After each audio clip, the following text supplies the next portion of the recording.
Em nova etapa do plano plurianual, o governo foca em reduzir a diferença salarial entre homens e mulheres. O anúncio foi feito na semana em que se comemora o Dia Internacional da Mulher. E você vai ver também. Em resposta às enchentes no Acre, o governo federal libera 4 milhões de reais para ações de assistência às vítimas. Projeto de lei que regulamenta trabalho de motoristas de aplicativo deve ser enviado hoje ao Congresso Nacional para análise. No Cairo, delegações registram avanços significativos nas negociações e deixam trégua em Gaza mais próxima. E ainda, na capital dos Estados Unidos, em Washington, pré-candidata Nikki Haley tem sua primeira vitória nas primárias republicanas. Essas e outras notícias você confere a partir de agora. Olá, boa tarde, seja bem-vindo. Chegamos ao vivo naquele nosso horário de sempre, 1h04 para te atualizar sobre as notícias que estão em destaque no Brasil e no mundo. Vem comigo. O governo federal liberou verba para o Acre programar ações em resposta às enchentes que atingem a região. Os recursos vêm por meio de uma portaria do Ministério da Integração e do Desenvolvimento Regional, publicada hoje no Diário Oficial da União. Vamos ver. Por conta das enchentes, o governo federal liberou 4 milhões de reais ao município de Rio Branco, no Acre, para prestar assistência às vítimas das fortes chuvas que atingiram a região. A Prefeitura de Rio Branco tem até 180 dias para usar o recurso em atividades ligadas à Defesa Civil. Nesse período, a Secretaria de Estado de Saúde vai ter maior flexibilidade para direcionar os recursos com o objetivo de atender às demandas de saúde pública. Representantes dos Ministérios do Desenvolvimento Social e Combate à Fome, do Desenvolvimento Agrário, da Saúde, do Meio Ambiente e da Caixa chegam ao Acre para prestar apoio às vítimas das enchentes. O governo do Acre decretou emergência em saúde pública diante do alto volume de chuvas que afetam o estado desde o dia 21 de fevereiro. As cheias dos rios afetam 19 municípios. Em alguns locais, há casas submersas. Nas cidades de Brasileira e Jordão, por exemplo, o transbordamento registrou máximas históricas. Na capital Rio Branco, o nível do rio Acre atingiu 17,5 metros no sábado. É a quinta maior marca da história. O recorde foi registrado no ano de 2015, quando chegou a 18,35 metros. Vamos agora falar sobre outra decisão importante que acontece em Brasília. O governo federal vai enviar ao Congresso Nacional um projeto de lei complementar para regulamentar os serviços prestados por motoristas por aplicativos. A proposta deve sugerir um valor mínimo por hora rodada e criar uma contribuição previdenciária para a categoria. Em cerimônia no Palácio do Planalto, o presidente Lula vai assinar a mensagem de envio do texto que foi construído pelo Ministério do Trabalho e Emprego ao Congresso Nacional. O evento acontece após um acordo fechado entre um grupo de trabalho criado pelo governo federal para tratar da regulamentação das atividades de prestação de serviços de transporte de pessoas e outras atividades executadas por intermédio de plataformas tecnológicas. Desde o ano passado, o governo vem debatendo com os setores a proposta de fornecer garantias e direitos que considera essenciais para os profissionais exercerem suas atividades. Inicialmente, o governo tinha a intenção de enquadrar os motoristas por aplicativo na CLT, mas houve resistência das empresas e, com isso, o projeto deve tratar a categoria como autônoma. Na semana passada, o Supremo Tribunal Federal decidiu, por unanimidade, aplicar repercussão geral na discussão sobre a existência ou não de um vínculo trabalhista entre motoristas de aplicativo e as plataformas de serviço. Isso significa que, após o fim do julgamento do mérito do caso, todos os tribunais do país devem seguir a decisão do STF após o julgamento de uma causa semelhante. Atualmente, muitas decisões da Justiça do Trabalho consideram que os motoristas têm vínculo de emprego com as plataformas, mas o STF também já decidiu que não havia vínculo com as plataformas em dezembro do ano passado. Bom, o programa Desenrola Brasil do Ministério da Fazenda começou hoje a fazer parte de um mega feirão de renegociação de dívidas. Os descontos para quitar débitos são oferecidos em atendimento presencial e também tem propostas online. Até o dia 28 de março, o mutirão de combate à inadimplência também terá atendimento presencial na agência do Palácio dos Correios, no Anhangabaú, região central de São Paulo, além dos sites do programa Desenrola Brasil e da Serasa Limpa Nome. Lá, os interessados podem receber auxílio para encontrar as ofertas e os descontos e fechar acordos sem nenhum tipo de taxa ou custo adicional. Mais de 700 empresas participam do mutirão de negociação de dívidas entre bancos, financeiras, comércio varejista, operadoras de telefonia e securitizadoras, dispostas a oferecer ainda mais facilidades para quem deseja regularizar os débitos neste início de ano. Concessionárias de água e energia também fazem parte do feirão para facilitar a quitação de contas básicas. Ao todo, são mais de 550 milhões de ofertas que estão disponíveis no Mega Feirão, além dos descontos de até 96% do programa Desenrola, que se encerra no dia 31 de março. Cerca de 1.400.000 consumidores já acessaram o aplicativo da Serasa para negociar as dívidas do Desenrola desde 9 de fevereiro, com a integração entre os dois sites, onde é possível consultar as dívidas e fazer o pagamento das condições do programa. Já o Desenrola beneficiou cerca de 12 milhões num total de 36 bilhões e meio em negociação de dívidas. Bom, a gente tem falado e muito aqui sobre a evolução da dengue no país, o aumento de casos e o alerta das autoridades sobre a chegada do pico da doença, que está programado entre março e abril. Mas é importante dizer que estamos diante de uma situação que demanda uma ação coletiva. Está nas mãos das autoridades, mas nas nossas também frear o avanço dessa doença. Em meio a essa guerra, nos deparamos com a seguinte notícia. Nas primeiras semanas da campanha contra a dengue, somente 11% das doses da vacina foram aplicadas. A campanha de vacinação contra a dengue começou no dia 9 de fevereiro, mas, apesar da urgência, até agora apenas 11% das doses distribuídas pelo Ministério da Saúde aos estados e municípios foram aplicadas no público-alvo da campanha. Foram distribuídas 1.235.000 doses da vacina até o dia 1º de março para 521 municípios de regiões endêmicas do país. O balanço apontava que até este domingo, 135.600 doses foram aplicadas em crianças e adolescentes com idades entre 10 e 14 anos. De acordo com os dados do painel de monitoramento das arboviroses do Ministério da Saúde, o Brasil passou de 1.038.000 casos de dengue nos 2 primeiros meses do ano. No mesmo período do ano passado, o Brasil tinha 207.000 casos. Até o momento, 256 mortes foram confirmadas e 651 seguem em investigação. Em 2023, foram 149 mortes entre a primeira e 8ª semana.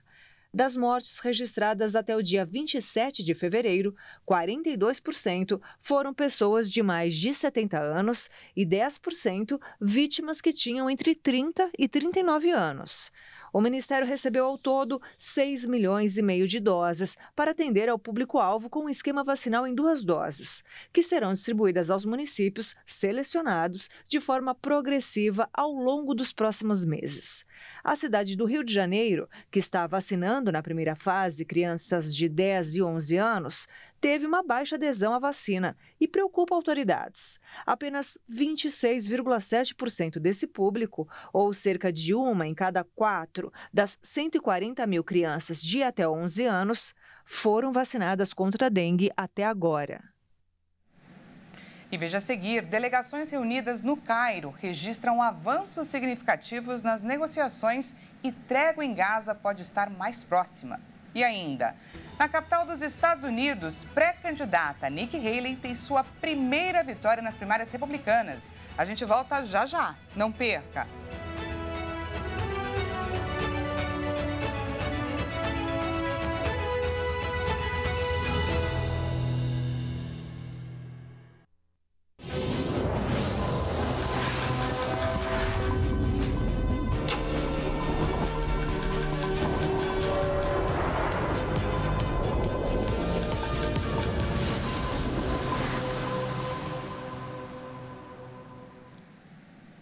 Seja bem-vindo mais uma vez, nós estamos de volta e ao vivo, 1h14 pelo horário de Brasília. Voltamos com mais destaques dessa segunda-feira para compartilhar com você.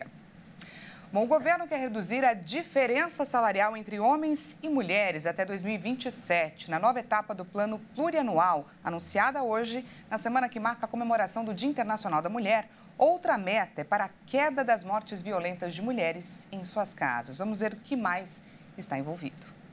O Plano Plurianual, com metas até 2027, deve ser divulgado nesta tarde pelo governo federal, com uma série de políticas públicas. Esse programa define as diretrizes, objetivos e metas da administração pública federal, contemplando as despesas e investimentos dos programas de duração continuada. Dos 88 programas do plano, 45 têm ações voltadas para as mulheres. Uma das propostas busca a redução em 10% da disparidade de renda média do trabalho entre mulheres e homens no período. O documento também aponta que a gestão Lula vai perseguir uma diminuição em 16% do número de mortes violentas de mulheres em suas casas. O documento apresenta o compromisso de ampliar a rede de atendimento destinada às mulheres em situação de violência para mais de 100 novas unidades nas capitais interiores do país. A ideia é oferecer atendimento humanizado e acesso aos serviços especializados de saúde, segurança pública, justiça e rede socioassistencial. Bom, na semana de comemoração do Dia Internacional da Mulher, temos aí o anúncio desse plano ambicioso para diminuir a desigualdade para com os homens e aumentar a proteção delas contra a violência que são, ou melhor, somos submetidas. Pela importância e relevância, esse é o tema da nossa entrevista de hoje.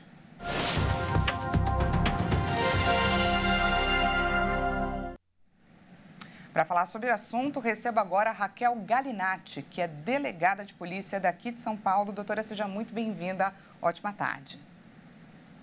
Ótima tarde, uma grande honra e satisfação ter mais uma vez. A gente que agradece ter a sua presença para debater um assunto tão importante. Vamos lá, doutora. Entre as medidas, nos chama atenção bastante esse foco na redução de 16% nas mortes violentas de mulheres. O feminicídio é um problema de longa data, um problema enraizado. Eu queria que você nos contasse mais sobre a proporção desse problema que a gente enfrenta aqui no Brasil. O problema de feminicídio, ele ultrapassa as esferas públicas no que tange a proteção e a segurança pública e em medidas estratégicas. Nós estamos falando em situações... Nós estamos falando em situações que muitas vezes elas têm a necessidade de chamar a sociedade nesse combate, porque ela vai no seio familiar, na situação educacional. Então, é o quanto a sociedade enxerga a mulher, né, nesse papel, a mulher inserida em espaços públicos. Então, por isso é tão difícil nós combatermos a violência contra a mulher, e o ápice dessa violência é o feminicídio, porque nós precisamos de atuações conjuntas e complexas que se conversem entre várias esferas da sociedade. Mas eu vejo de forma extremamente positiva essa atenção contínua no combate à violência contra a mulher. A gente sabe que colocar e implementar estratégias de segurança pública, elas não são suficientes, porque esses crimes, eles ocorrem na maior parte das vezes com aquele que convive com essa mulher, que essa mulher tenha uma relação sentimental entre quatro paredes. Doutora, eu queria trazer como exemplo o crime que aconteceu na semana passada no interior de São Paulo, onde a mulher foi assassinada pelo marido 4 horas depois de pedir uma medida protetiva contra o esposo. Queria aproveitar esse momento para questionar, na sua opinião, faltam políticas específicas ou falta mesmo tirar do campo das ideias e se preocupar em colocá-las em prática, garantindo aí a proteção da denunciante? Eu acredito que ambas as situações estão carentes, que você mencionou de forma muito perfeita e pontual, mas ainda falta estruturação daquelas instituições de Estado que podem sim dar efetiva proteção à mulher. Eu estou falando na porta de entrada do sistema de justiça criminal, no caso, a Polícia Civil.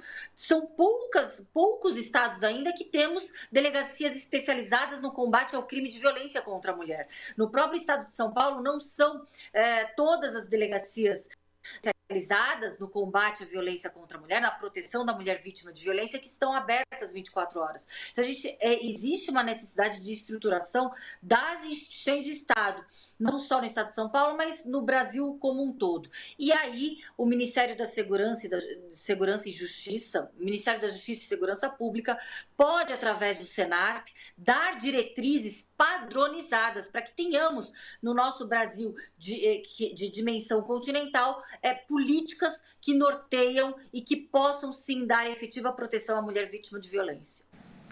Na sua opinião, quais alternativas para combater a violência doméstica nesses 16% podem ser adotadas nesse pacote que está para ser anunciado hoje à tarde? Medidas que podem ser de fato efetivas. As medidas elas devem ultrapassar, reiterando o que já falei no início, as políticas e estratégias de segurança pública. São medidas que devem sim ter um norteio desde a formação da criança como um adulto. Ali, as escolas elas devem ter programas para orientar o papel de igualdade, da inserção na sociedade dos homens e das mulheres, no seio familiar, na sociedade, a imprensa, a mídia. A gente precisa de um mutirão completo para que sim a gente possa efetivamente combater a violência contra a mulher, que é um mal da sociedade, é uma doença social e que permeiam a covardia e a crueldade. Bom, e para encerrar então essa entrevista, eu te pergunto de mulher para mulher, é possível criar uma sociedade mais justa e segura para as mulheres ou é uma utopia? Eu acredito que sim, é possível. Acredito também que avançamos muito se formos comparar há 50 anos atrás, nem um século, há 50 anos atrás.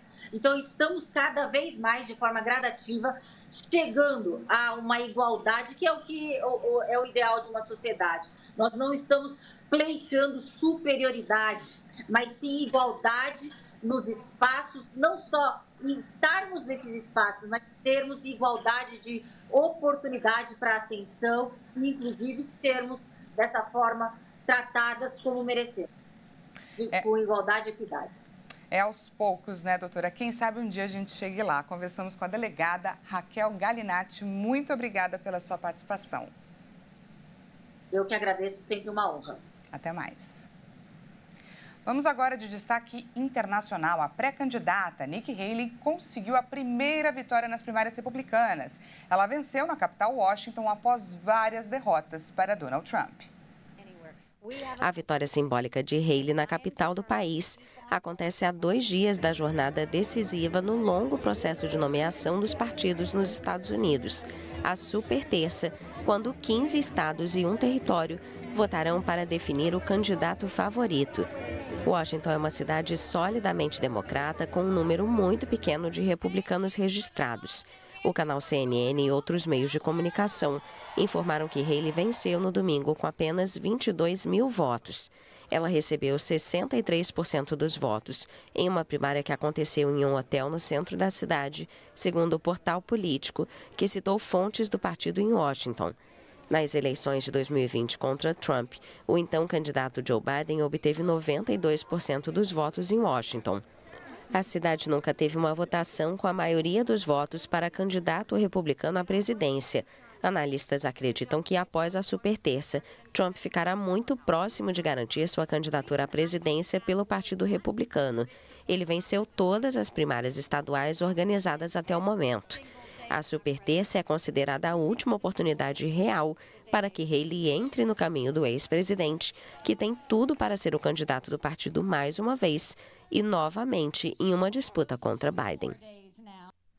Bom, os países mediadores prosseguem nesta segunda-feira com as negociações no Egito para alcançar uma trégua em Gaza entre Israel e o grupo extremista palestino Hamas. Isso depois que avanços significativos foram registrados neste domingo. A vice-presidente dos Estados Unidos, Kamala Harris, fez um apelo no domingo para que os dois lados aceitem a proposta de cessar-fogo de 6 semanas diante da imensa escala de sofrimento em Gaza, cuja população está à beira da fome. Representantes de Catar, Egito e Estados Unidos se reuniram com delegados do Hamas do Cairo para parar as últimas arestas antes de uma trégua negociada há várias semanas. Para aceitar um acordo, o Hamas exige o retorno ao norte de Gaza dos deslocados, o aumento da ajuda humanitária, um cessar-fogo definitivo e a retirada dos militares israelenses. Israel, que não participa das negociações, rejeita as condições e afirma que vai prosseguir com as operações até aniquilar o Hamas.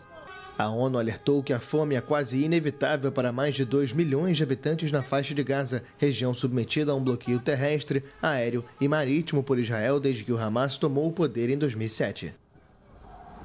E vamos olhar agora para as Olimpíadas de Paris, que já bate a porta. Ontem foi a vez do nosso surfista Gabriel Medina se classificar. Ele deu um verdadeiro show, venceu o ISA Games em Porto Rico e garantiu uma vaga para os Jogos Olímpicos. Só que detalhe, com uma certa dificuldade. Além disso, a já classificada Tatiana Weston Webb ajudou a garantir a vaga de Luana Silva. Pois é, a mulher ajudando uma outra mulher. Com essas duas classificações, o Brasil agora tem 6 vagas para o surf, sendo 3 no masculino e 3 no feminino. Vamos ver. Além da vitória no ISA Games de domingo, Gabriel Medina precisava de outro resultado para se classificar a Paris. O brasileiro ainda precisava que os franceses Caio Rivaste e Joan Duru não conseguissem o segundo lugar.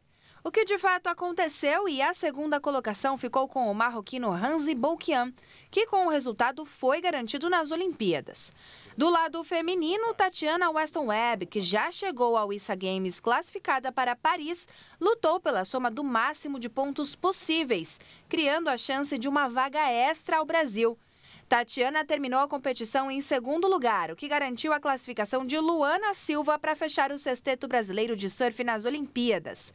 Os 6 classificados são Gabriel Medina, Felipe Toledo, João Chianca, Tatiana Weston Webb, Tainá Hinkel e Luana Silva.